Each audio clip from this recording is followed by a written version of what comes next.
2,900만 명이 갑자기 사라졌습니다. 아무런 기록도 없이, 흔적도 없이 그냥 역사에서 지워졌습니다. 이게 무슨 일입니까? 왜 성경은 이 사람들을 잃어버린 자들이라고 부를까요? 왜 예수님은 이스라엘의 잃어버린 양을 찾아왔다고 하셨을까요? 왜 지금 이 사실이 우리에게 중요할까요? 도대체 그 수많은 사람들은 어디로 간 것입니까?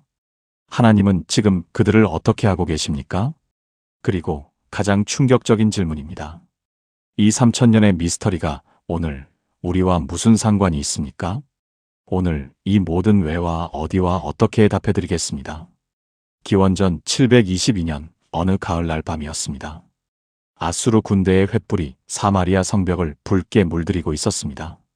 3년에 걸친 포위 끝에 북이스라엘 왕국의 수도 사마리아가 마침내 무너졌습니다. 성문이 열리는 소리와 함께 수십만 명의 백성들이 결박당한 채 끌려가기 시작했습니다. 아이들의 울음소리, 어머니들의 비명, 노인들의 신음이 가나안 땅을 뒤덮었습니다. 그렇게 이스라엘 10지파는 역사에서 사라졌습니다. 고고학자들은 말합니다. 그들은 아수르 제국에 흡수되어 정체성을 잃고 사라졌다. 역사학자들은 말합니다. 그들은 이방 민족과 섞여 다시는 이스라엘 민족으로 돌아오지 못했다. 세상은 그들에게 더 로스트 트라이브즈 오브 이즈리얼, 잃어버린 지파라는 이름을 붙였습니다. 그런데 여러분, 정말 그들은 잃어버려진 것일까요? 하나님께서도 그들을 잃어버리셨을까요?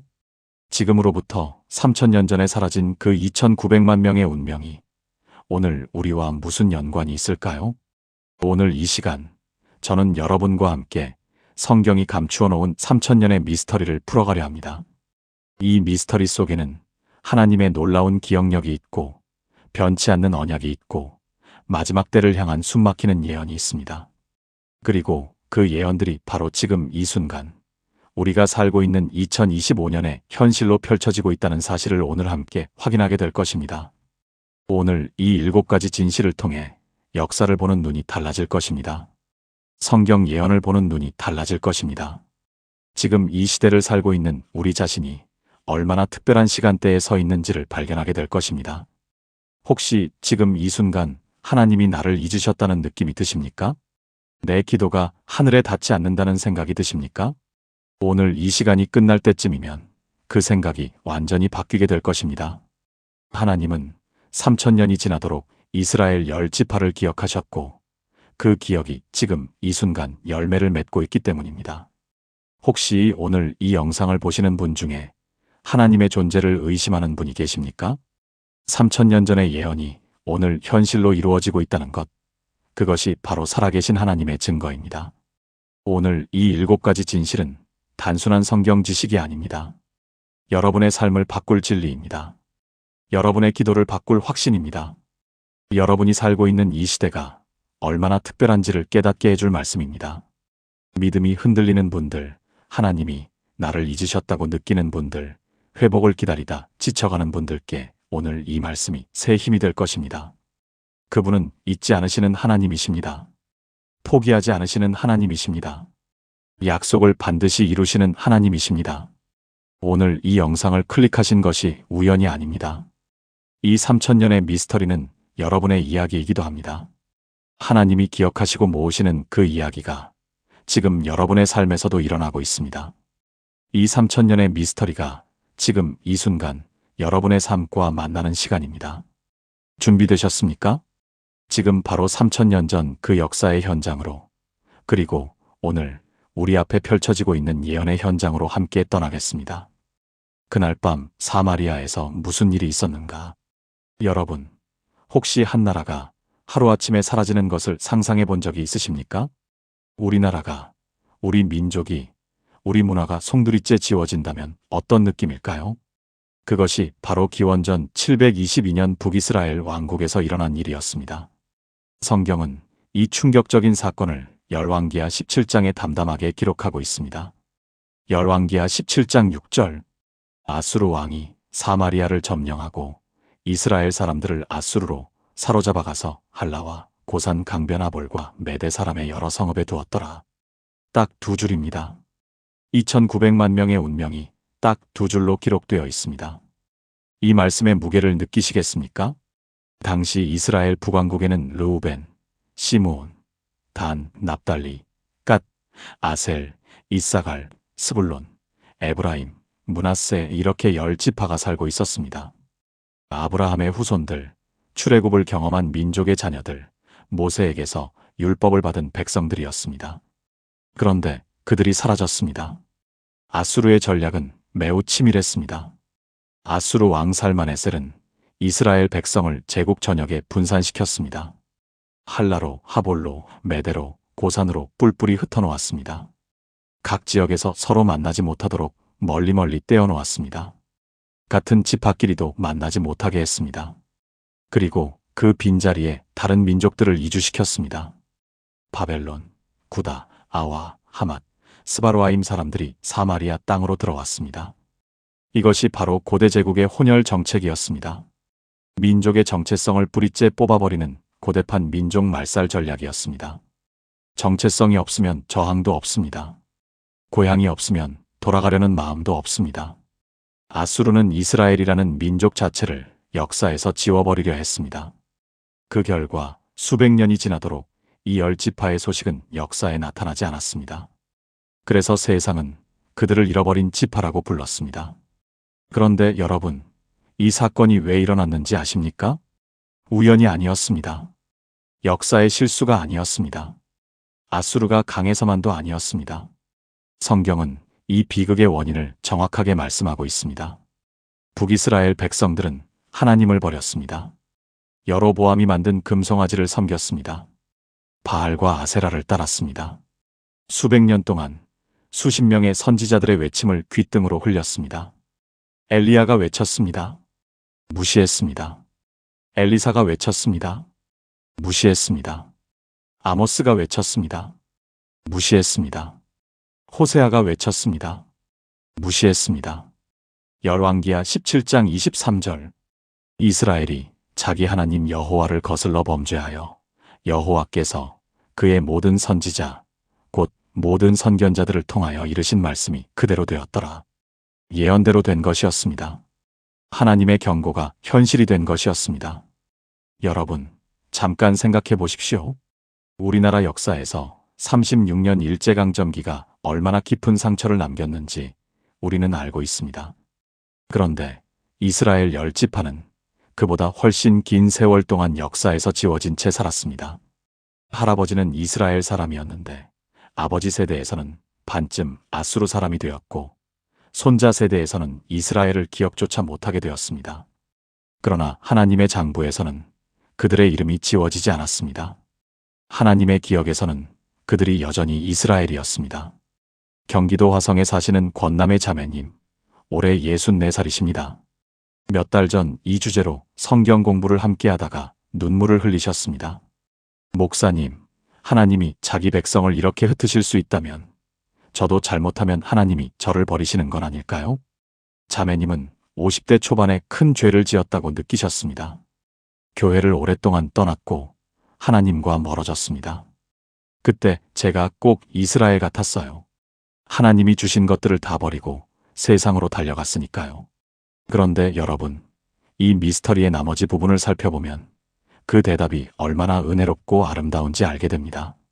하나님은 흩으셨습니다. 그러나 결코 포기하지 않으셨습니다. 징계하셨습니다. 그러나 저버리지 않으셨습니다. 하나님의 약속은 인간의 실패로 취소되지 않습니다. 이스라엘 10지파의 이야기는 단순히 과거 역사가 아닙니다. 이것은 하나님의 성품을 보여주는 거울입니다. 말씀하신 것을 반드시 이루시는 분입니다. 이스라엘에게 하신 약속도 반드시 이루어집니다. 그리고 우리에게 하신 약속도 반드시 이루어집니다. 인자가 온 것은 잃어버린 자를 찾아 구원하려 함이니라. 누가복음 19장 10절 이스라엘 10지파를 잃어버린 지파라고 부르지만 하나님의 관점에서는 찾아야 할 양이었습니다. 그리고 하나님은 반드시 찾으십니다. 포기하지 않으시는 목자, 그분이 우리 하나님이십니다. 사랑하는 여러분, 지금 이 역사적 사실 앞에서 저와 함께 잠시 기도해 보시겠습니까? 하나님 아버지, 오늘 3000년 전 이스라엘의 역사를 통해 말씀하시는 주님의 음성을 듣습니다. 하나님의 말씀은 단 한마디도 땅에 떨어지지 않는다는 것을 고백합니다. 주님이 경고하신 것은 반드시 이루어지고 주님이 약속하신 것도 반드시 이루어짐을 믿습니다. 저도 이 말씀 앞에 두렵고 떨리는 마음으로 서게 하소서. 주님의 경고를 가볍게 여기지 않게 하소서. 주님의 언약 안에 머물게 하소서. 혹시 제가 하나님을 멀리하고 있었다면 오늘 이 자리에서 돌이킵니다. 예수님의 이름으로 기도합니다. 아멘. 하나님이 직접 그들을 흩으신 이유 신명기 언약의 비밀. 여러분, 혹시 사랑하는 자녀가 잘못을 저질렀을 때 정말 마음이 아프신 적이 있으십니까? 꾸짖어야 하는데 그 꾸짖음 자체가 너무 아파서 눈물이 나던 경험이 있으십니까? 부모라면 누구나 그 마음을 알 것입니다. 혼내는 것이 목적이 아닙니다. 고치는 것이 목적입니다. 내쫓는 것이 목적이 아닙니다. 돌아오게 하는 것이 목적입니다. 하나님이 바로 그런 마음으로 이스라엘을 흩으셨습니다. 이것이 충격적인 두 번째 진실입니다.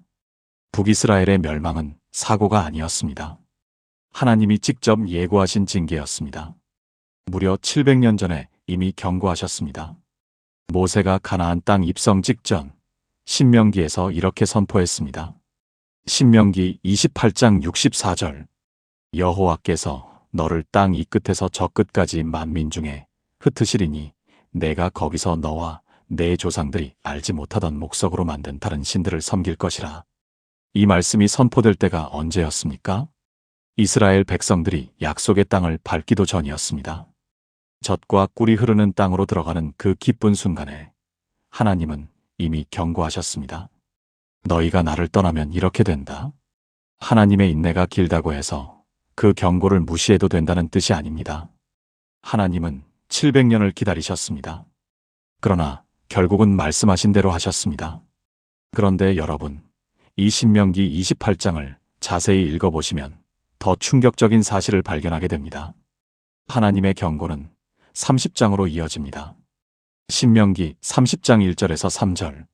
내가 내게 진술한 모든 복과 저주가 내게 임함으로 내가 내 하나님 여호와께 쫓겨간 모든 나라 가운데서 이것을 마음에 새기고 내 하나님 여호와께 돌아와서 내가 오늘 내게 명령하는 것을 온전히 따르거든. 내 하나님 여호와께서 마음을 돌이키시고 너를 긍휼히 여기시며 내 하나님 여호와께서 너를 모으시되 그 흩으신 모든 백성 중에서 너를 모으실 것이라. 보셨습니까? 하나님은 흩으시는 말씀과 모으시는 말씀을 같은 자리에서 하셨습니다. 징계의 말씀과 회복의 말씀이 동시에 선포되었습니다. 흩으시는 것이 목적이 아니었습니다. 모으는 것이 목적이었습니다. 쫓아내는 것이 끝이 아니었습니다. 돌이키게 하는 것이 끝이었습니다. 하나님의 징계에는 항상 출구가 있습니다. 하나님의 심판에는 항상 회복의 씨앗이 심겨 있습니다.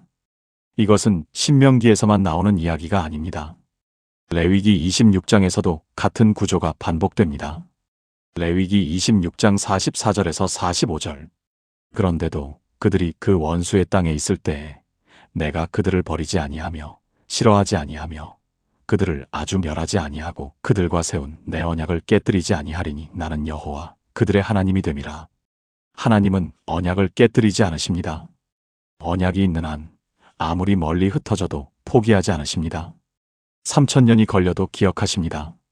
부산에 사시는 박정혜 권사님, 올해 68이십니다. 3명의 자녀를 키우셨는데 둘째 아들이 20살에 집을 나갔습니다. 10년 동안 소식이 없었습니다. 가끔 전화가 오긴 했는데 만나주지는 않았습니다. 명절이 되어도 돌아오지 않았습니다. 권사님은 그 10년 동안 매일 새벽마다 아들의 이름을 부르며 기도하셨습니다. 하나님, 우리 철수 어디 있는지 당신은 아시잖아요. 내가 못 찾아도 당신은 찾아주세요. 이 기도를 10년을 하셨습니다. 3650번을 하셨습니다. 방황하던 아들이 마침내 돌아왔을 때 권사님이 저에게 이런 말씀을 하셨습니다. 목사님, 그 10년 동안 단 하루도 아들을 포기한 적이 없었어요. 오히려 더 선명했어요. 더 간절했어요. 그것이 바로 하나님의 마음이었습니다. 이스라엘 10지파가 흩어진 그날부터 하나님의 마음 속에서 그들이 지워진 적이 단 한 번도 없었습니다. 혹시 지금 이런 생각이 드시는 분 있으십니까? 나는 너무 많이 실패했어. 나는 너무 오래 하나님을 떠나 있었어. 그런 분에게 이 신명기 30장이 말씀하고 있습니다. 그 흩으신 모든 백성 중에서 너를 모으실 것이라. 모든 백성 중에서입니다. 한 명도 빠짐없이입니다. 이 언약의 구조를 아십니까? 그 언약의 마지막에는 항상 이 말씀이 붙어 있었습니다. 그래도 내가 너를 기억하리라. 우상들은 사람이 힘을 잃으면 떠납니다. 그러나 하나님은 우리가 가장 낮아진 자리에서도 기억하신다고 하셨습니다. 이 사실이 여러분에게 얼마나 큰 위로가 됩니까? 하나님은 우리가 가장 멀어졌다고 느끼는 그 자리에서도 기억하고 계십니다. 언약은 우리가 지키고 있을 때만 효력이 있는 것이 아닙니다. 하나님이 기억하고 계시기 때문에 효력이 있는 것입니다. 이것이 일방적 은혜의 언약입니다. 하나님이 먼저 사랑하셨기 때문에 유지되는 언약입니다. 우리의 행함에 달려있는 것이 아닙니다. 하나님의 신실하심에 달려있는 것입니다. 이것이 두 번째 진실이 우리에게 주는 위로입니다. 사랑하는 여러분, 이 말씀 앞에서 함께 기도하시겠습니까? 전능하신 하나님 아버지, 신명기의 말씀을 통해 주님의 마음을 봅니다. 주님은 징계하실 때도 회복을 생각하시는 분이십니다. 흩으실 때도 모으실 계획을 가지고 계신 분이십니다. 주님의 징계에는 항상 출구가 있고 주님의 심판에는 항상 회복의 씨앗이 있음을 고백합니다. 저의 삶에도 흩어진 것들이 있다면 주님이 반드시 모아주실 것을 믿습니다. 저도 주님을 향해 돌이킵니다. 주님의 긍휼이 여기심을 간구합니다. 포기하지 않으시는 주님을 찬양합니다. 예수님의 이름으로 기도합니다. 아멘. 하나님은 결코 그들을 잊지 않으셨다. 이사야와 예레미야의 예언. 여러분, 사랑하는 사람의 이름을 잊어버린다는 것이 어떤 의미인지 아십니까? 그것은 그 사람이 내 마음에서 사라졌다는 뜻입니다. 3000년이 지나도 기억한다는 것은 어떤 의미입니까? 그것은 그 사람이 여전히 내 마음의 중심에 있다는 뜻입니다. 하나님은 이스라엘의 이름을 단 한순간도 잊지 않으셨습니다. 북왕국이 무너지고 약 100년이 지난 뒤 이사야 선지자가 활동했습니다. 이미 10지파가 역사에서 사라진 지 오래된 시점이었습니다. 그런데 하나님은 이사야를 통해 놀라운 예언을 선포하셨습니다. 이사야 11장 11절에서 12절. 그날에 주께서 다시 손을 펴사 그 남은 백성을 아수르와 애굽과 바드로스와 구스와 엘람과 시날과 하맛과 바다섬들에서 돌아오게 하시리니 여호와께서 열방을 향하여 기호를 세우시고 이스라엘의 쫓긴 자들을 모으시며 땅 사방에서 유다의 이산된 자들을 모으시리라. 보십시오. 하나님은 10지파가 흩어진 바로 그 장소들을 정확히 기억하고 계셨습니다. 아수르, 애굽, 엘람, 시날 하나도 빠짐없이 전부 알고 계셨습니다. 그리고 다시 손을 펴사라는 표현에 주목하십시오. 출애굽할 때 하나님이 강한 손을 펴셨습니다. 홍해를 가를 때 하나님이 손을 펴셨습니다. 그런데 이사야는 말합니다. 하나님이 다시 손을 펴신다. 출애굽보다 더 큰 구원이 온다는 것입니다. 이사야가 이 예언을 할 때 10지파는 이미 사라진 뒤였습니다. 세상의 눈으로 보면 이미 끝난 이야기였습니다. 그러나 하나님은 이사야를 통해 이렇게 말씀하셨습니다. 나는 기억하고 있다. 나는 찾아올 것이다. 예레미야 선지자도 같은 예언을 받았습니다. 예레미야 31장 10절. 너희는 여러 나라에서 이 말을 듣고 먼 섬에 전파하여 이르기를 이스라엘을 흩으신 자가 그를 모으시고 목자가 그 양떼에게 행함같이 그를 지키시리라 하라. 이스라엘을 흩으신 자가 그를 모으시고 흩으신 분이 모으신다고 하셨습니다. 이것은 단순한 역사의 순환이 아닙니다. 하나님의 주권적 역사입니다. 그리고 목자가 그 양떼에게 행함같이라는 표현을 보십시오. 목자는 양 한 마리 한 마리를 다 알고 있습니다. 100마리 중에 한 마리가 없어지면 알아챕니다. 이것이 예수님이 요한복음 10장에서 말씀하신 그 목자의 마음입니다. 나는 선한 목자라. 내 양을 알고 양도 나를 아느니라. 잃어버린 지파들은 하나님이 잃어버린 것이 아니었습니다. 그들이 길을 잃은 것이었습니다. 그러나 하나님은 여전히 그들을 아셨습니다. 그런데 이 예레미야 31장은 더 놀라운 내용으로 이어집니다. 31절에서 34절을 읽어보시면 하나님은 새 언약을 말씀하십니다. 그날 후에 내가 이스라엘 집과 맺을 언약은 이러하니 내가 나의 법을 그들의 속에 두며 그들의 마음에 기록하여 나는 그들의 하나님이 되고 그들은 내 백성이 될 것이라. 이 새 언약이 바로 예수 그리스도 안에서 성취되었습니다. 예수님이 최후의 만찬에서 잔을 들어 말씀하셨습니다. 이 잔은 내 피로 세운 새 언약이라. 이스라엘 10지파를 향한 회복의 약속이 예수 그리스도 안에서 완성의 길을 열었습니다. 하나님이 잊지 않으신다는 것은 단순한 위로의 말이 아닙니다. 그것은 예수 그리스도 안에서 구체적으로 실현되는 신학적 사실입니다. 인천에 사시는 최명순 집사님, 올해 62살이십니다. 30년 전에 남편의 사업이 부도가 났습니다.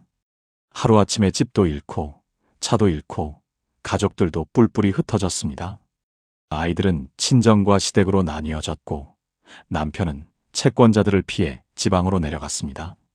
집사님은 그 시절을 이렇게 표현하셨습니다. 우리 가족이 꼭 사마리아 함락 이후 흩어진 이스라엘 같았어요. 하나님이 우리를 버리셨나 하는 생각이 들 만큼 모든 것이 무너졌지요. 그런데 집사님은 그 고통의 시간 속에서 이 이사야 말씀을 붙잡았습니다. 이스라엘을 흩으신 자가 그를 모으시리라. 흩으신 분이 모으신다는 그 약속 하나를 붙잡고 기도했습니다. 처음 한 달은 아무 변화가 없었습니다. 2달이 지나도 상황은 그대로였습니다. 그러나 집사님은 멈추지 않으셨습니다. 6개월이 지났을 때 작은 변화가 생겼습니다. 1년이 지났을 때 가족들이 조금씩 연락을 주고받기 시작했습니다. 그로부터 7년이 지났을 때 집사님의 가족은 다시 하나가 되었습니다. 집사님은 그 순간을 이렇게 고백하셨습니다. 목사님, 하나님이 정말 모으셨어요. 그것도 흩어지기 전보다 훨씬 더 깊은 사랑으로 모으셨어요. 그 7년의 고통이 없었다면 지금의 은혜도 없었을 것 같아요. 대구에 사시는 이순자 권사님, 올해 66이십니다. 50대 중반에 암 진단을 받으셨습니다. 의사가 6개월 시한부라고 했습니다. 권사님은 그때 이 이사야 말씀을 붙잡으셨습니다. 하나님, 제 몸이 흩어지고 있습니다. 그런데 흩으신 자가 모으신다고 하셨으니 제 몸도 모아주십시오. 6개월이 지났습니다. 검사 결과가 나왔습니다. 종양이 사라졌습니다. 의사가 깜짝 놀랐습니다. 이런 경우는 처음 봤습니다. 권사님은 지금도 건강하게 신앙생활을 하고 계십니다. 흩으신 자가 모으셨습니다. 여러분도 혹시 지금 삶의 어느 부분이 흩어진 것 같은 느낌이 드십니까?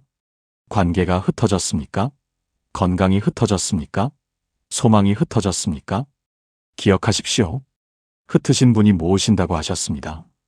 하나님은 3000년 전 이스라엘 10지파를 잊지 않으셨습니다. 오늘 여러분을 잊지 않으십니다. 하나님이 잊지 않으신다는 증거는 지금도 계속되고 있습니다. 이스라엘을 향한 예언이 이루어지고 있다는 것 자체가 하나님이 살아계시고 기억하고 계신다는 증거입니다. 그리고 그 하나님이 오늘 여러분도 기억하고 계십니다. 이사야 49장 16절의 말씀처럼 하나님은 이렇게 말씀하십니다. 내가 너를 내 손바닥에 새겼고, 이것이 세 번째 진실이 우리에게 선포하는 확신입니다. 이 예언의 놀라운 클라이맥스는 아직 나오지 않았습니다. 잃어버린 지파를 모으시는 하나님의 구체적인 방법, 그 방법이 얼마나 드라마틱하고 놀라운지 네 번째 진실에서 함께 보겠습니다. 지금 이 말씀 앞에서 함께 기도해 보시겠습니까? 사랑하는 주님, 흩으신 자가 모으신다는 말씀이 오늘 제 마음에 큰 위로가 됩니다. 이사야와 예레미야를 통해 3000년 전에 하신 약속이 오늘도 살아있음을 믿습니다. 주님은 이스라엘이 흩어진 장소를 하나하나 기억하셨던 것처럼 저의 삶에서 흩어진 모든 것들도 기억하고 계심을 고백합니다. 흩어진 자리마다 주님의 손길이 닿게 하소서. 무너진 자리마다 주님의 회복이 임하게 하소서. 새 언약의 주님, 예수 그리스도의 보혈이 저의 삶을 다시 모아주실 것을 믿습니다. 그 약속을 오늘 믿음으로 붙잡습니다. 예수님의 이름으로 기도합니다. 아멘. 예수님이 오신 진짜 이유 잃어버린 양을 찾아서. 여러분, 예수님은 왜 이 땅에 오셨습니까? 죄인을 구원하러 오셨습니다. 맞습니다. 그런데 그 말씀보다 더 구체적인 표현이 성경에 있습니다. 예수님이 직접 말씀하셨습니다. 마태복음 15장 24절. 나는 이스라엘 집에 잃어버린 양 외에는 다른 데로 보내심을 받지 아니하였노라. 이 말씀이 충격적이지 않으십니까? 예수님이 오신 목적이 이스라엘의 잃어버린 양을 찾기 위해서라고 하셨습니다.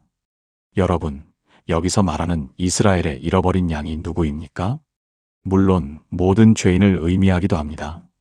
그런데 구약 성경의 맥락에서 보면 이것은 바로 그 10지파, 즉 역사 속에서 사라진 그 2,900만 명의 후손들을 가리키는 표현이기도 합니다. 예수님은 이스라엘 땅에서 사역을 시작하셨습니다.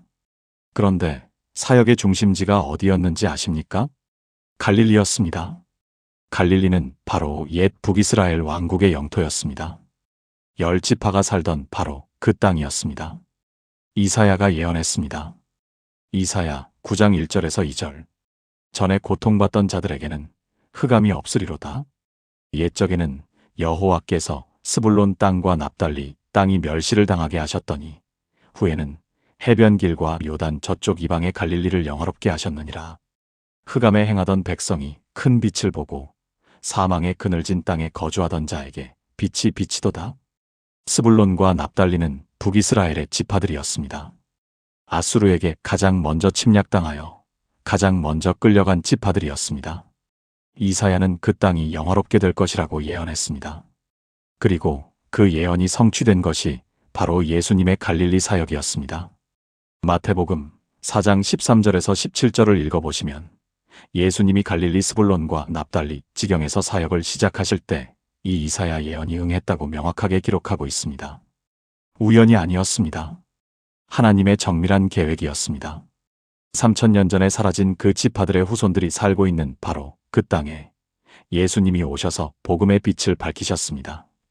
예수님의 12제자 중에서 갈릴리 출신이 몇 명인지 아십니까? 대부분이 갈릴리 출신입니다. 베드로, 안드레, 야고보, 요한, 빌립, 바돌로메, 이들이 모두 갈릴리 사람들이었습니다. 이스라엘 10지파의 후손들이 예수님의 제자가 된 것입니다. 그들을 통해 복음이 온 세계로 퍼져나갔습니다. 아수르가 10지파를 흩어버렸습니다. 그러나 하나님은 그 흩어짐을 통해 오히려 복음의 씨앗을 온 세계에 심으셨습니다. 요셉이 형제들에게 팔려갔지만 그것이 이스라엘을 구원하는 길이 된 것처럼 10지파의 흩어짐도 하나님의 손안에서 구원의 도구가 되었습니다. 그런데 예수님이 갈릴리에서 사역하신 것이 우연이 아니라는 또 다른 증거가 있습니다. 갈릴리 바다에서 제자들을 부르실 때 예수님은 어부들을 부르셨습니다. 어부는 물고기를 찾아다니는 사람들입니다. 그런데 예수님은 그들에게 말씀하셨습니다. 나를 따라오라. 내가 너희를 사람을 낚는 어부가 되게 하리라. 마태복음 4장 19절. 잃어버린 지파들을 찾아 모으는 일에 그들을 부르신 것입니다. 사도행전 1장 8절의 말씀이 새롭게 보이지 않으십니까? 예루살렘과 온 유대와 사마리아와 땅 끝까지 이르러 내 증인이 되리라. 사마리아는 옛 북이스라엘 왕국의 수도가 있던 곳입니다. 10지파가 살던 그 땅입니다. 그리고 땅 끝은 흩어진 지파들이 가 있는 모든 곳입니다. 복음은 바로 그 흩어진 지파들을 향해 전해지고 있었습니다. 서울 노원구에 사시는 김분희 권사님, 올해 67이십니다. 40년 전 교통사고로 남편을 잃으셨습니다. 두 아이를 혼자 키우셨습니다. 권사님은 그때 하나님을 원망했습니다. 하나님, 왜 제 남편을 데려가셨습니까?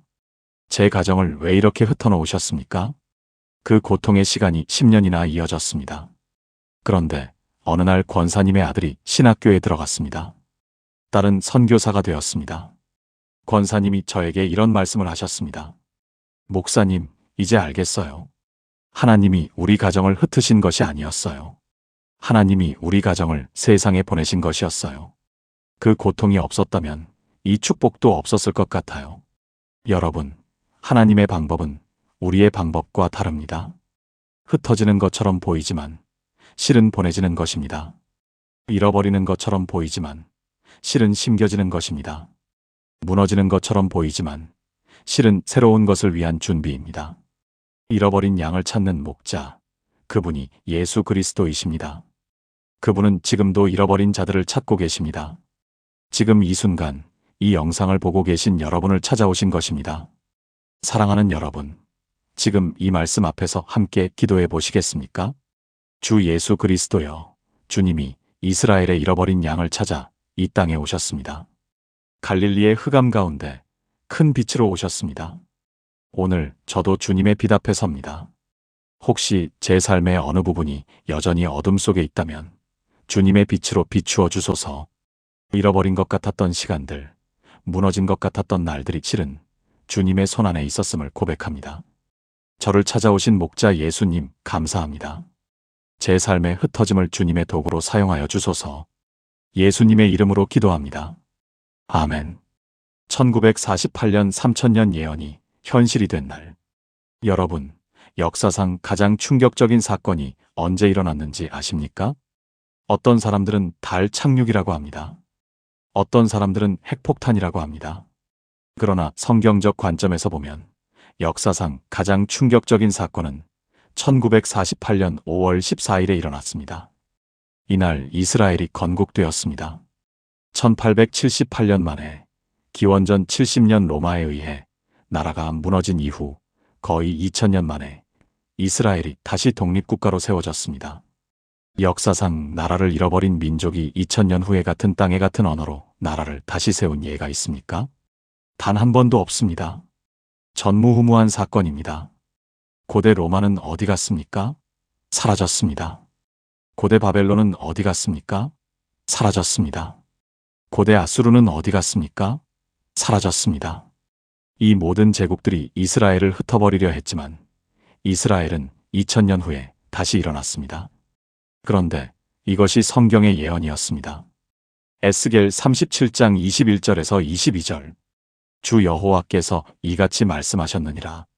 내가 이스라엘 자손을 그들이 간 여러 나라에서 가져다가 사방에서 모아 그들의 땅으로 데려다가 그들이 그 땅 이스라엘 산에서 한 나라를 이루어서 한 임금이 모두 다스리게 하리니. 이 예언이 언제 기록되었습니까? 기원전 6세기 바벨론 포로 시절이었습니다. 2500년 전에 기록된 예언이었습니다. 그런데 이 예언이 1948년에 그대로 이루어졌습니다. 에스겔 37장의 앞부분, 여러분이 잘 아시는 그 말라버린 뼈 이야기를 기억하십니까? 골짜기에 가득한 마른 뼈들이 있었습니다. 하나님이 에스겔에게 물으셨습니다. 이 뼈들이 능히 살겠느냐? 에스겔이 주 여호와여 주께서 아시나이다라고 대답했습니다. 그러자 하나님이 에스겔에게 이 뼈들에게 예언하라고 하셨습니다. 에스겔이 예언하자 소리가 나고 흔들림이 있고 뼈들이 서로 합쳐지고 힘줄이 생기고 살이 붙고 가죽이 덮이고 마침내 생기가 들어가며 살아났습니다. 이것이 이스라엘 민족의 회복에 대한 예언이었습니다. 2500년 동안 마른 뼈처럼 흩어져 있던 이스라엘이 다시 일어나는 예언이었습니다. 그리고 1948년 그 예언이 현실이 되었습니다. 에스겔은 마른 뼈들이 살아나는 것을 보면서 두 단계를 구분합니다. 첫째 단계는 형체가 갖추어지는 것이었습니다. 뼈들이 모이고 힘줄이 붙고 살이 덮였습니다. 그러나 아직 생기가 없었습니다. 둘째 단계는 생기가 들어가는 것이었습니다. 에스겔 37장 10절 말씀입니다. 내가 그에게 명령하신 대로 대언하였더니 생기가 그들에게 들어오매 그들이 곧 살아나서 일어나 서는데 극히 큰 군대더라. 이스라엘 국가의 재건은 형체가 갖추어진 것입니다. 그러나 아직 완전한 회복이 아닙니다. 완전한 회복은 생기, 즉 성령이 들어갈 때 이루어집니다. 에스겔 37장 14절에서 하나님이 약속하셨습니다. 내 영을 너희 속에 두어 너희가 살아나게 하고 내가 또 너희를 너희 고토에 거주하게 하리니. 로마서 11장 26절에서 사도 바울이 말했습니다. 그리하여 온 이스라엘이 구원을 받으리라. 이것이 이루어질 때 마른 뼈 이야기의 완성이 됩니다. 우리가 살고 있는 이 시대가 바로 그 마지막 장면을 향해 달려가고 있는 시대입니다. 수원에 사시는 조미경 집사님, 올해 63살이십니다. 30년 동안 불임으로 고통받으셨습니다. 수십 번의 시술을 했지만 모두 실패했습니다. 의사는 더 이상 가능성이 없다고 했습니다. 집사님은 그때 에스겔 37장을 읽다가 눈물을 흘리셨습니다. 하나님, 제 자궁이 마른 뼈 같습니다. 그런데 주께서는 마른 뼈에도 생기를 불어넣으시는 분이십니다. 저에게도 생기를 불어넣어 주십시오. 이 기도를 날마다 하셨습니다. 그로부터 6개월 후 집사님은 임신하셨습니다. 자연 임신이었습니다. 의사가 의학적으로 설명할 수 없다고 했습니다. 집사님은 그 아들의 이름을 에스겔이라고 지었습니다. 마른 뼈에 생기를 불어넣으신 하나님을 기억하기 위해서였습니다. 여러분, 지금 여러분의 삶에도 마른 뼈 같은 부분이 있습니까? 회복이 불가능해 보이는 상황이 있습니까? 살아날 것 같지 않은 꿈이 있습니까? 하나님이 에스겔에게 물으십니다. 이 뼈들이 능히 살겠느냐? 그리고 하나님은 이미 답을 알고 계십니다. 반드시 살려내시겠다는 것을. 사랑하는 여러분, 이 말씀 앞에서 함께 기도하시겠습니까?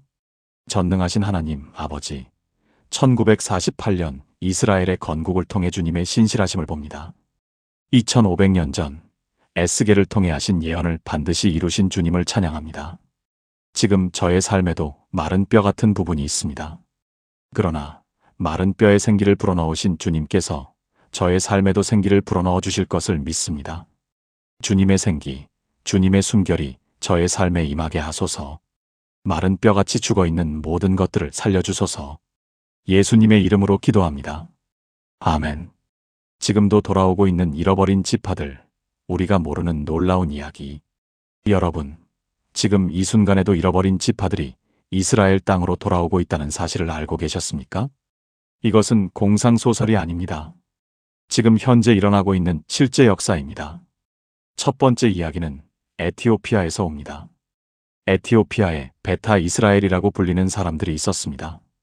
이들은 스스로를 단된 지파의 후손이라고 주장했습니다. 3000년 동안 에티오피아에 살면서 히브리어 성경을 지키고 할례를 행하고 안식일을 지키고 유대절기를 지켰습니다. 3000년 동안 주변의 모든 문화에 완전히 동화될 수도 있었는데 그러지 않았습니다. 무엇이 그들을 지켰습니까? 하나님이 그들 안에 심어두신 정체성이었습니다. 우리는 이스라엘 사람이다. 언젠가 우리는 돌아간다. 그 믿음이 3000년을 버텼습니다. 1984년과 1991년 이스라엘 정부가 대규모 항공작전을 펼쳤습니다. 이름이 솔로몬 작전이었습니다. 36시간 동안 쉬지 않고 비행기를 운항하여 약 1만 4천 명의 에티오피아 유대인들을 이스라엘로 이송했습니다. 36시간 만에 3000년 만에 고향 땅으로 돌아온 것입니다. 이사야의 예언을 기억하십니까? 그 남은 백성을 아수르와 애굽과 바드로스와 구스와 엘람과 구스가 바로 에티오피아입니다. 3000년 전 이사야가 에티오피아에서 돌아올 것이라고 예언했고 그 예언이 1984년과 1991년에 이루어졌습니다. 두 번째 이야기는 인도에서 옵니다. 인도 북동부 미조람 지역에 사는 브네이 므낫세 사람들이 있습니다. 이들은 므낫세 지파의 후손이라고 합니다. 3000년 동안 인도 버마 국경 지역에 살면서 전통 노래 속에 이스라엘 이야기를 담아 전해왔습니다. 우리 조상들은 이스라엘에서 왔다. 우리는 언젠가 그 땅으로 돌아갈 것이다. 이 이야기를 3000년 동안 구전으로 전해온 것입니다. 문자도 없이, 책도 없이 오직 노래와 구전으로 3000년을 이어왔습니다. 이것이 기적이 아닙니까? 이 사람들이 지금 이스라엘 정부의 공식 인정을 받아 이스라엘로 귀환하고 있습니다. 2006년에 처음 정부 공식 인정이 이루어졌고 지금도 계속 귀환이 진행되고 있습니다. 세 번째 이야기는 중국에서 옵니다. 중국 하이펑에는 오래된 유대인 공동체가 있었습니다. 이들은 실크로드를 통해 이주한 유대인들로 수백 년 동안 중국 문화에 동화되었지만 자신들이 유대인임을 기억하고 있었습니다. 이들도 지금 이스라엘로 귀환하고 있습니다. 이 세 가지 이야기의 공통점이 무엇인지 아십니까? 첫째, 모두 이사야 11장에 기록된 그 지역들과 연관이 있습니다. 구스는 에티오피아, 시날과 엘람은 동방의 나라들입니다. 둘째, 모두 수천 년 동안 자신의 정체성을 잃지 않았습니다. 셋째, 모두 지금 이 시대에 돌아오고 있습니다. 예수님은 마태복음 24장에서 말씀하셨습니다. 무화과 나무의 비유를 배우라. 그 가지가 연하여지고 잎사귀를 내면 여름이 가까운 줄을 아나니. 무화과 나무는 성경에서 이스라엘을 상징합니다. 이스라엘이 다시 일어나면 주님의 재림이 가까워졌다는 신호라는 것입니다. 우리는 지금 그 시대를 살고 있습니다.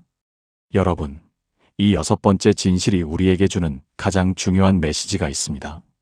하나님의 약속은 인간의 역사에 의해 지워지지 않는다는 것입니다. 3000년이라는 시간이 이스라엘 10지파를 지울 수 없었습니다. 그리고 지금 그들이 돌아오고 있습니다. 에티오피아에서, 인도에서, 중국에서, 그리고 전 세계의 많은 나라에서.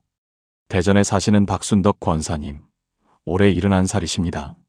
3년 전에 아들이 알코올 중독으로 쓰러졌습니다. 병원에서 간경변 말기 진단을 받았습니다.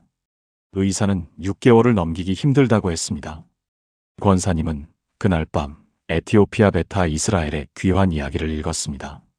3000년 동안 흩어져 있던 이스라엘 사람들이 36시간 만에 고향으로 돌아온 이야기였습니다. 권사님은 그 이야기를 읽으면서 이렇게 기도하셨습니다. 하나님, 3000년 만에도 돌아오게 하시는 분이 우리 아들도 돌아오게 하실 수 있지 않겠습니까? 우리 아들이 알코올에서 돌아오게 해주십시오. 우리 아들이 주님께 돌아오게 해주십시오. 그로부터 3개월 후 아들이 스스로 술을 끊겠다고 했습니다. 6개월 후간 수치가 정상으로 돌아왔습니다. 1년 후 아들은 교회에 나오기 시작했습니다. 지금 그 아들은 교회 청년부 봉사자로 섬기고 있습니다. 권사님은 이렇게 고백하셨습니다. 3000년 만에도 돌아오게 하시는 하나님이 우리 아들도 돌아오게 해주셨습니다.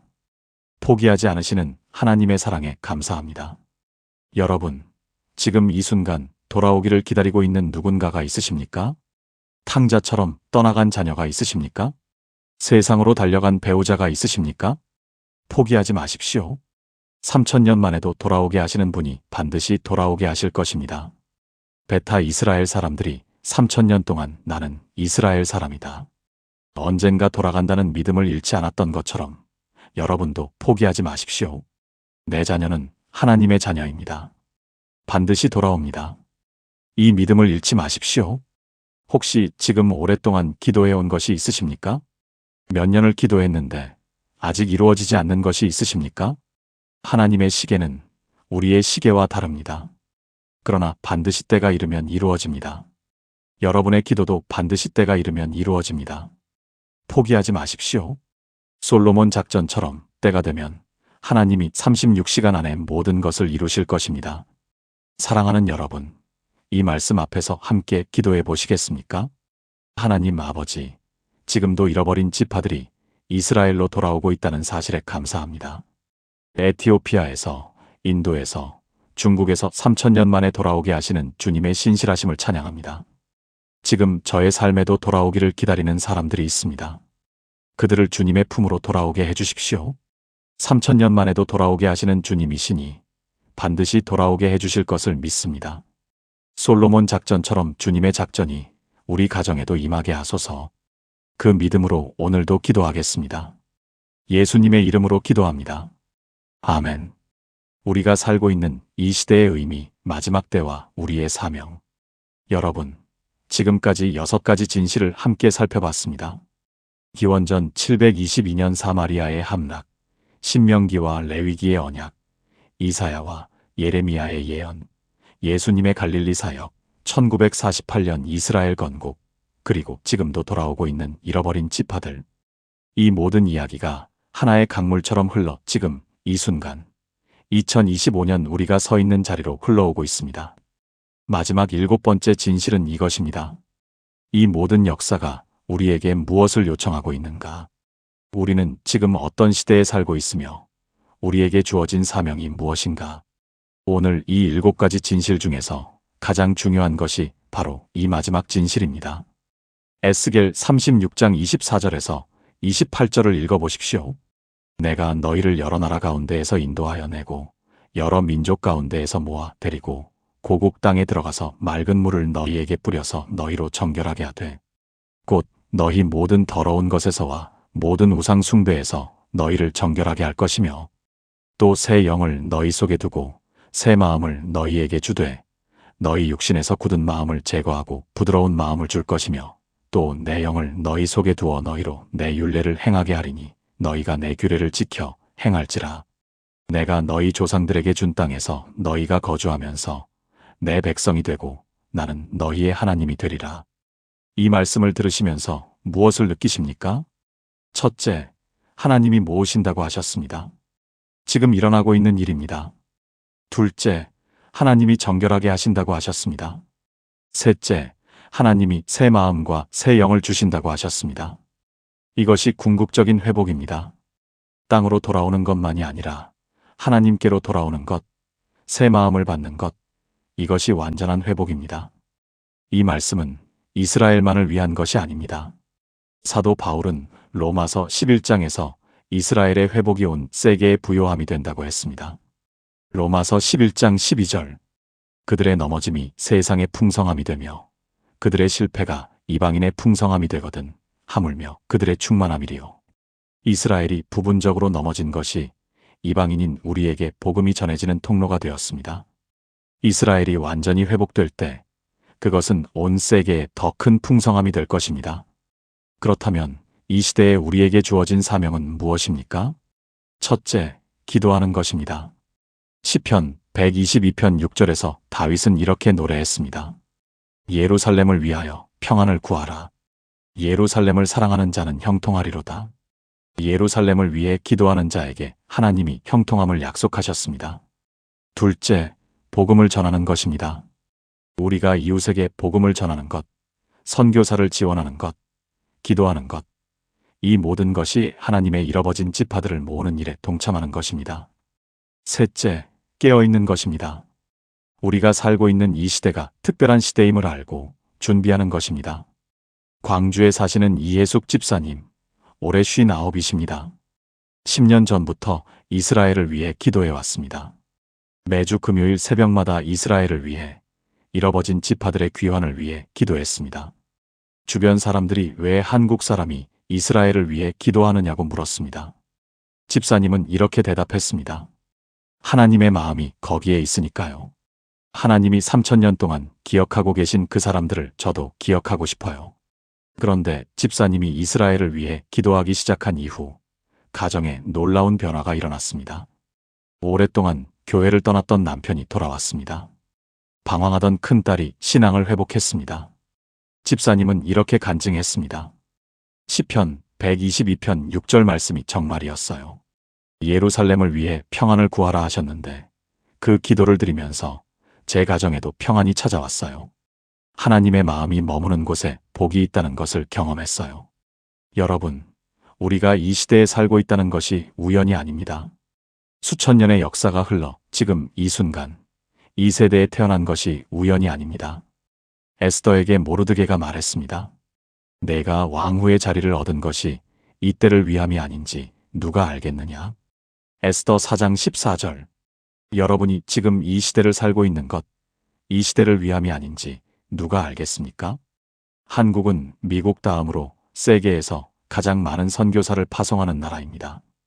한국 교회가 이 마지막 시대에 하나님의 도구로 쓰임받고 있는 것입니다. 흩어진 지파들이 있는 땅 끝까지 복음을 전하는 일에 한국 교회가 앞장서고 있습니다. 이것이 우연입니까? 하나님의 계획이 아닙니까? 여러분 한 분 한 분이 그 역사의 일부입니다. 여러분의 기도가 그 역사를 만들고 있습니다. 여러분의 헌신이 그 역사를 완성해 가고 있습니다. 하나님이 3000년 전에 이사야를 통해 하신 약속, 흩어진 지파들을 모으시겠다는 그 약속이 완성될 때 거기에 여러분의 기도와 헌신이 들어있을 것입니다. 얼마나 놀랍고 감사한 일입니까? 지금 이 말씀 앞에서 함께 기도해 보시겠습니까? 하나님 아버지, 이 놀라운 시대에 살고 있음에 감사합니다. 3000년 전 이사야의 예언이 지금 우리 눈앞에서 이루어지고 있음을 보는 이 시대를 주셔서 감사합니다. 이 역사의 증인으로, 이 역사의 동참자로 저를 불러주셔서 감사합니다. 주님, 제게 이 시대를 볼 수 있는 눈을 주소서. 이 시대를 위해 기도할 수 있는 마음을 주소서. 이 시대에 복음을 전할 수 있는 용기를 주소서. 잃어버진 자들을 모으시는 주님의 역사에 저의 기도와 삶이 함께하게 하소서. 그날 주님 앞에 설 때 주님이 하시는 그 일의 작은 한 부분이라도 감당했다고 고백할 수 있게 하소서. 예수님의 이름으로 기도합니다. 아멘. 지금까지 7가지 진실을 함께 나누었습니다. 이 모든 말씀을 하나의 기도로 주님 앞에 올려드리겠습니다. 함께 기도하시겠습니까? 전능하신 하나님 아버지, 오늘 이 시간 3000년의 미스터리를 통해 주님의 놀라운 성품을 만났습니다. 기원전 722년 사마리아가 무너지던 그날에도, 이스라엘 10지파가 역사에서 사라지던 그날에도 주님은 그들을 잊지 않으셨습니다. 신명기에서 이미 약속하셨습니다. 흩으신 자가 모으신다고 하셨습니다. 이사야를 통해 예언하셨습니다. 예레미야를 통해 선포하셨습니다. 그리고 예수님이 갈릴리에 오셨습니다. 잃어버진 지파들이 살던 그 땅에 친히 오셔서 빛을 밝히셨습니다. 1948년 이스라엘이 건국되었습니다. 에스겔의 예언이 이루어졌습니다. 지금도 에티오피아에서, 인도에서, 중국에서 잃어버진 지파들이 돌아오고 있습니다. 이 놀라운 역사의 증인으로 저희를 불러주셔서 감사합니다. 주님, 이스라엘 10지파를 기억하신 것처럼 저도 기억하고 계심을 고백합니다. 제 이름이 주님의 손바닥에 새겨져 있음을 믿습니다. 마른 뼈에 생기를 불어넣으신 주님, 저의 삶에도 새 생기를 불어넣어 주소서. 흩어진 것들을 모아주소서. 무너진 것들을 세워주소서. 잃어버진 자들을 모으시는 주님의 역사에 저의 기도와 삶이 쓰임받게 하소서. 흩으신 자가 모으신다는 이 약속이 오늘 저의 삶에서 이루어질 것을 믿습니다. 3000년을 기억하신 주님, 오늘도 기억하고 계십니다. 살아계신 예수 그리스도의 이름으로 기도합니다. 아멘. 오늘 우리는 함께 3000년의 미스터리를 풀었습니다. 기원전 722년 사마리아의 함락에서 시작된 이 이야기가 2025년 오늘까지 이어지고 있다는 것을 함께 확인했습니다. 오늘 우리가 나눈 7가지 진실을 다시 한번 마음에 새겨보겠습니다. 첫 번째, 그날 밤 사마리아에서 2900만 명이 사라졌지만 하나님은 그들을 잊지 않으셨습니다. 두 번째, 하나님이 흩으신 것은 포기한 것이 아니라 반드시 모으시겠다는 언약 안에 있었습니다. 세 번째, 이사야와 예레미야가 예언했습니다. 흩으신 자가 모으신다고. 네 번째, 예수님이 갈릴리에 오셨습니다. 잃어버진 양을 찾는 목자로. 다섯 번째, 1948년 마른 뼈가 살아났습니다. 에스겔의 예언이 이루어졌습니다. 여섯 번째, 지금도 돌아오고 있습니다. 에티오피아에서, 인도에서, 중국에서. 일곱 번째, 우리는 이 역사의 증인입니다. 그리고 이 역사의 동참자입니다. 여러분, 하나님이 3000년을 기억하신다면 오늘 여러분의 기도도 기억하고 계십니다. 하나님이 흩어진 이스라엘을 모으신다면 여러분의 흩어진 것들도 모아주실 것입니다. 하나님이 마른 뼈에 생기를 불어넣으셨다면 여러분의 마른 뼈 같은 상황에도 생기를 불어넣어 주실 것입니다. 포기하지 마십시오. 3000년이 걸려도 기억하시는 분이 우리 하나님이십니다. 오늘 이 말씀이 마음에 닿으셨다면 아래 댓글에 아멘이라고 남겨주세요. 이 확신을 함께 나누고 싶은 분이 계신다면 사랑하는 분들께 이 영상을 전해주세요. 채널을 구독하시면 앞으로도 이런 성경의 놀라운 진실들을 함께 나눌 수 있습니다. 오늘 이 7가지 진실이 단순한 성경 지식으로 끝나지 않기를 바랍니다. 오늘 이 말씀이 여러분의 기도를 바꾸기를 바랍니다. 여러분의 믿음을 새롭게 하기를 바랍니다. 하나님은 3000년이 지나도 기억하십니다. 하나님은 마른 뼈에도 생기를 불어넣으십니다. 하나님은 36시간 만에도 3000년의 회복을 이루십니다. 그 하나님이 오늘 여러분과 함께 계십니다. 그 하나님이 오늘 여러분의 이름을 기억하고 계십니다. 포기하지 마십시오. 놀라운 하나님이 지금도 일하고 계십니다. 여러분이 오늘 이 영상을 끝까지 보셨다는 것 자체가 하나님의 은혜입니다. 하나님이 이 말씀을 통해 여러분에게 무언가를 말씀하고 계십니다. 그 음성에 귀를 기울이십시오. 그 부르심에 응답하십시오. 그것이 바로 이 시대, 이 자리에 여러분이 부르심을 받은 이유입니다. 하나님의 은혜와 평강이 오늘 여러분의 삶에 가득하시기를 축복합니다. 아멘.